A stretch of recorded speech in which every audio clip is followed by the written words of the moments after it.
नमस्कार, PP news line के prime time में आप सबका स्वागत। मैं हूं रजनी अनुभव। आइए नजर डालते हैं अब तक की प्रमुख सुर्खियों पर। गुलमर्ग में आज से शुरू हुए तीसरे खेलो इंडिया विंटर गेम्स।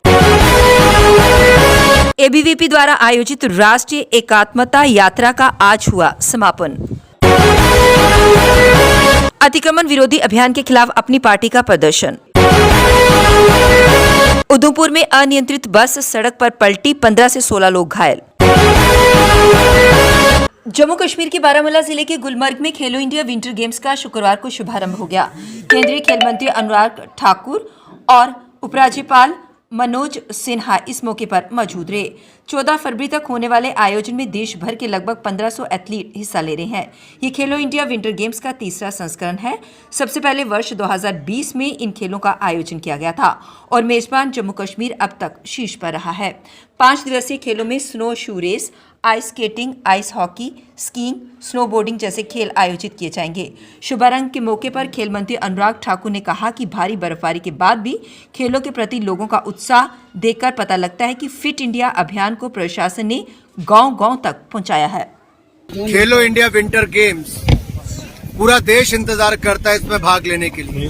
खेलो इंडिया अभियान एक ऐसा अभियान है जहां पर यूथ गेम्स, यूनिवर्सिटी गेम्स और विंटर गेम्स का आयोजन किया जाता है।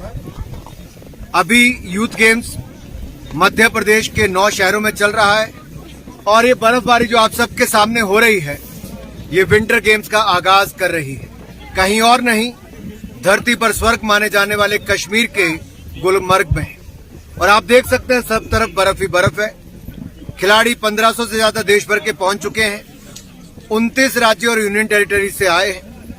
6 दिन तक चलने वाला ये खेलो इंडिया विंटर गेम्स 1500 से ज्यादा खिलाड़ी 11 गेम्स में भाग लेंगे। ये आज तक का सबसे बड़ा आयोजन होगा। मैं अपने सभी इन युवा साथियों का धन्यवाद करता हूं जो पिछले कई घंटों से यहाँ पर कश्मीर में सभी खिलाड़ियों का और हम सबका स्वागत करने के लिए आए हैं। हंगमार्ग पे हम लोग यहाँ पर हैं। आप देख सकते हैं पीछे पूरी बर्फ ही बर्फ आपको नजर आ रही है। ये है खूबसूरत कश्मीर और यहाँ पर देश भर के लोग जहाँ एक और टूरिस्ट के रूप में आते हैं। आज 1500 से ज्यादा खिलाड़ी यहाँ पर पहुंचे हैं। मैंने स्वयं यहाँ पे बर्फ में क्रिकेट भी खेला, लेकिन विंटर गेम्स यहाँ पर होने वाली है और उसका इंतजार हम सब कर रहे हैं। और कश्मीर का कल्चर क्या है वो भी स्वागत कितनी गर्मजोशी से करते हैं। काबा के साथ साथ यहाँ का डांस भी आपको देखने को मिलेगा। एबीवीपी द्वारा आयोजित राष्ट्रीय एकात्मता यात्रा 2023 के तहत आयोजित अंतर्राज्यीय छात्र जीवन दर्शन का समापन हुआ। आज एक पत्रकार वार्ता कर इसके बारे में जानकारी दी गई, जिसमें यह बताया गया कि ये यात्रा दूसरे राज्यों की संस्कृति को जानने के लिए आयोजित की गई थी। बाहरी राज्यों से आए हुए छात्रों ने इसके बारे में जानकारी देते हुए बताया कि उन्हें यहाँ आकर काफी अच्छा महसूस हुआ और वो यहाँ से जाने के बाद यहाँ की संस्कृति के बारे में लोगों को बताएंगे। इस दौरान इस सबसे जुड़ी अन्य जानकारी साझा की गई। में इनका भ्रमण हुआ। हमने इनको सुचेतगढ़ बॉर्डर भी इनको दिखाने का हमें अवसर मिला और विभिन्न जो हमारे विश्वविद्यालय कैंपसेस हैं उनमें इनकी इंटरेक्शन करवाई गई। ऐसे प्रबुद्ध नागरिक जनों से भी इनका मिलना जुलना हुआ और आज इसी कड़ी में इनका नागरिक अभिनंदन समारोह हुआ है। इसमें जो इनकी जो होस्ट फैमिलीज़ थीं, जहाँ पे ये छात्र छात्राएं, ये कार्यकर्ता रुके थे, उनको भी आज सम्मानित करने का एक अवसर मिलेगा और एक सांस्कृतिक कार्यक्रम भी पूर्वोत्तर से जो आए हुए छात्र छात्राएं हैं उनके द्वारा प्रस्तुत किया जाएगा और विचारों का आदान प्रदान और कल्चरल एक्सचेंज का एक अच्छा माध्यम मैं इसको मानता हूँ। अतिक्रमण विरोधी अभियान के खिलाफ अपनी पार्टी ने आज जम्मू में प्रदर्शन किया। प्रदर्शनकारियों ने बुलडोजर बाबा नहीं चलेगा के नारे लगाकर इस पर नाराजगी जताई। अपनी पार्टी नेता मनजीत सिंह ने इस अभियान पर नाराजगी व्यक्त की और कहा कि यहां पर बुलडोजर नहीं चलने दिया जाएगा। उन्होंने कहा कि जब तक ये ज्यादतियां बंद नहीं होंगी वे हर जगह इस तरह का शांतिपूर्ण प्रदर्शन करेंगे। सांबा, जम्मू, अखनूर, ये लोग जो बच्चों को उनकी सेफ्टी के लिए आए, 5-5, 10-10 मरले इन लोगों ने उस वक्त यहाँ भी जगह मिली, इन्होंने मकान बनाए। आज ये सरकार उनको जो है ये नोटिस दे के उनको डरा रही है, धमका रही है, 5-5, 10-10, 15-15 मरने वाले लोगों को तंग कर रही है।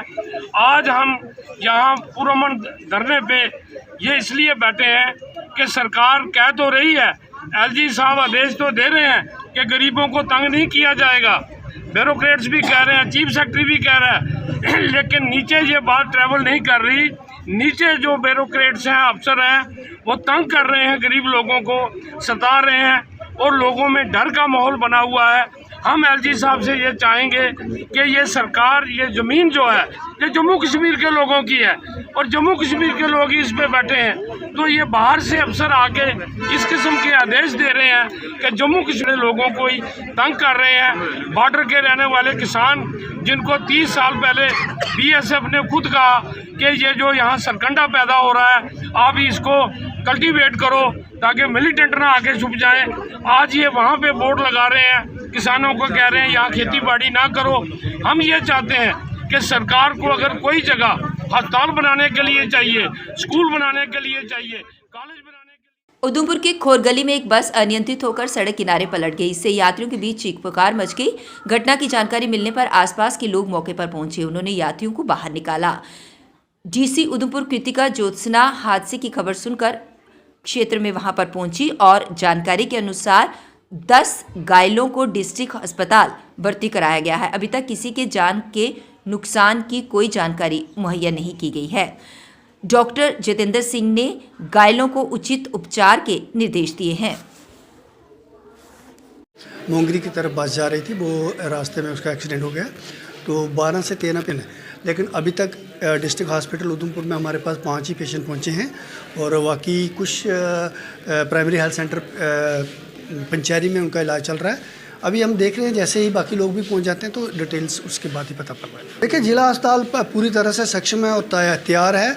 जैसे ही हमें इन्फॉर्मेशन मिली थी, हम उसी वक्त से अस्पताल में हमारे सारे डॉक्टर्स और हमारा सारा स्टाफ पूरी तैयारी के साथ मौजूद है।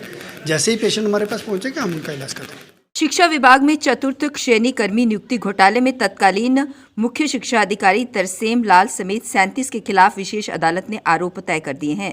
90 आवेदकों की चयन सूची में 34 का चयन फर्जीवाड़ा कर दिया गया है। इनमें कई चयनित युवाओं ने आवेदन नहीं किया था। कई आवेदकों के अंकों को अधिक दर्शा दिया गया और साक्षात्कार में शामिल होने वाले आवेदक भी चुन लिए गए। चार्जशीट के अनुसार मुख्य शिक्षा अधिकारी जम्मू की ओर से शिक्षा विभाग में चतुर्थ श्रेणी कर्मचारी भर्ती की चयन सूची जारी की गई थी। सूची जारी होते ही कई आवेदकों ने सवाल उठाए। विजिलेंस ऑर्गेनाइजेशन जम्मू ने शिकायत मिलने पर छानबीन शुरू कर दी। औचक निरीक्षण के दौरान विजिलेंस टीम ने फर्जीवाड़े में सबूत जुटा लिए। जांच के दौरान पाया गया कि 90 चयनित युवाओं में से 34 का चयन फर्जीवाड़ा किया गया है। खनिज संपदा से भरपूर जम्मू कश्मीर में बेशकीमती और महत्वपूर्ण धातु लिथियम का भंडार मिला है। देश में लिथियम भंडार की ये पहली साइट है जिसकी भारतीय भूवैज्ञानिक सर्वेक्षण ने रियासी जिले में पहचान की है। विद्युत वाहनों और मोबाइल फोन जैसे उपकरणों की बैटरी में इस्तेमाल होने वाले लिथियम को ऑस्ट्रेलिया और अर्जेंटीना से आयात किया जाता है। रियासी जिले में लिथियम भंडार के दोहन से देश की आयात पर निर्भरता कम होगी। गुरुवार को सेंट्रल जियोलॉजिकल प्रोग्रामिंग बोर्ड की 62वीं बैठक में खदान सचिव विवेक भारद्वाज ने बताया कि जीएसआई के सर्वे में जम्मू कश्मीर के रियासी जिले में देश की पहली लिथियम रिजर्व साइट मिली है। उन्होंने कहा कि मोबाइल फोन, सोलर पैनल समेत अन्य कई उपकरणों में लिथियम, निकल और कोबाल्ट जैसे महत्वपूर्ण खनिज का इस्तेमाल होता है। श्री माता वैष्णो देवी कटरा विश्वविद्यालय में बाहरी और स्थानीय छात्रों के बीच मारपीट की खबर सामने आई। बताया जा रहा है कि मारपीट में कुछ छात्र घायल भी हुए हैं। छात्रों की झड़प से जुड़े वीडियो सोशल मीडिया पर वायरल हुए हैं। वहीं विवाद को बढ़ते देख विवि प्रबंधन ने शुक्रवार को कक्षाएं स्थगित करने का फैसला रखा। साथ ही स्थानीय छात्रों को घर जाने का आदेश जारी किया है। हालांकि विवि प्रबंधन ने इसके लिए कोई अधिसूचना जारी नहीं की है। अब विश्वविद्यालय सोमवार को खुलेगा। अब वक्त हो चला एक ब्रेक का, मिलते हैं ब्रेक के बाद। रंगीन खबरों की परत दर परत खोलता है तबसरा, बयां करता है खबर के पीछे की कहानी। तीर पंचाल से सब कुछ दिखता है।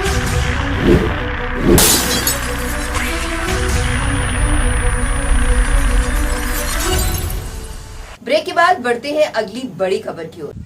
संसद पर हमला करने वाले आतंकी अफजल गुरु और जम्मू कश्मीर लिबरेशन फ्रंट के संस्थापक मकबूल भट्ट की बरसी पर घाटी में अलर्ट जारी किया गया है। कश्मीर में तैनात सभी सुरक्षा एजेंसियों को उच्च अधिकारियों ने समन्वय बनाकर चौकसी बढ़ाने के निर्देश दिए हैं।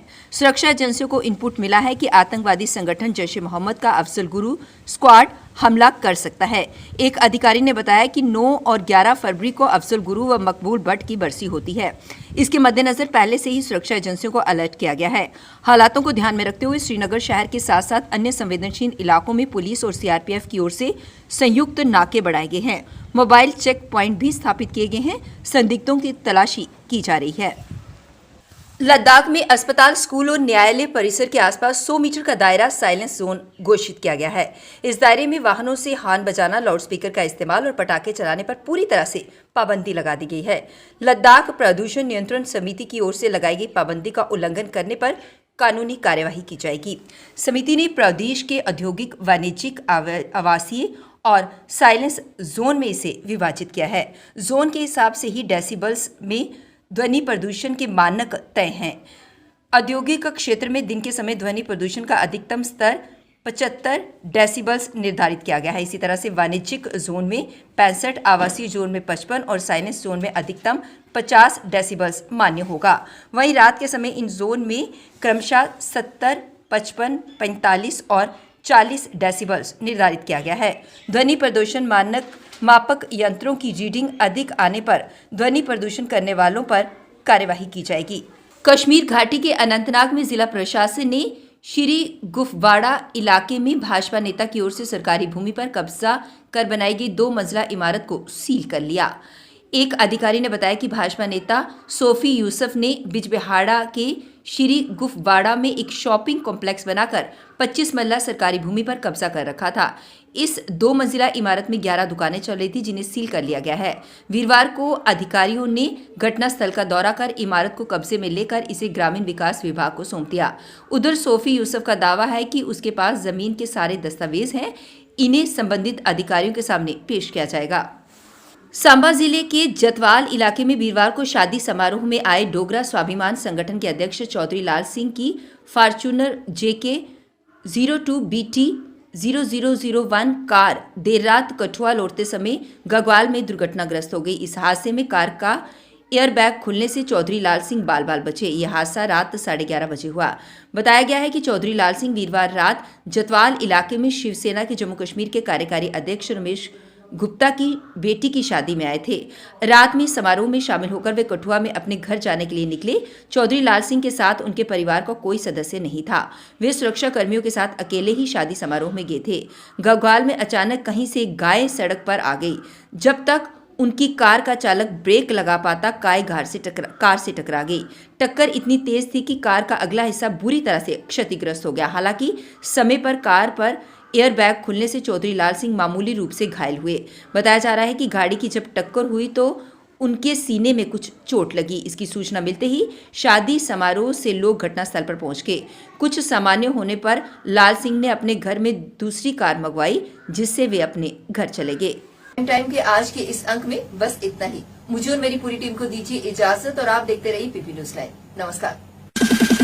जम्मू में आई टेस्टिंग की साइंटिफिक और मॉडर्न टेक्नोलॉजी के लिए हमेशा याद रखें जेम ऑप्टिशियंस, जहां पर रखा जाता है आपकी हर जरूरत का ख्याल। Gem opticians with the facility of eye exercise, A scan, biometry, pachymetry और ऑटोमेटेड फील्ड एनालाइजर। और हाँ, हमारे यहाँ बढ़िया क्वालिटी के ब्रांडेड स्पेक्टिकल्स, सनग्लासेस और कॉन्टेक्ट लेंसेज मिलते हैं। आपका भरोसेमंद एक ही नाम, Gem opticians, Gandhinagar. Gem opticians, Nai Basti. Gem opticians, Amphalla. Gem opticians, Trikuta नगर।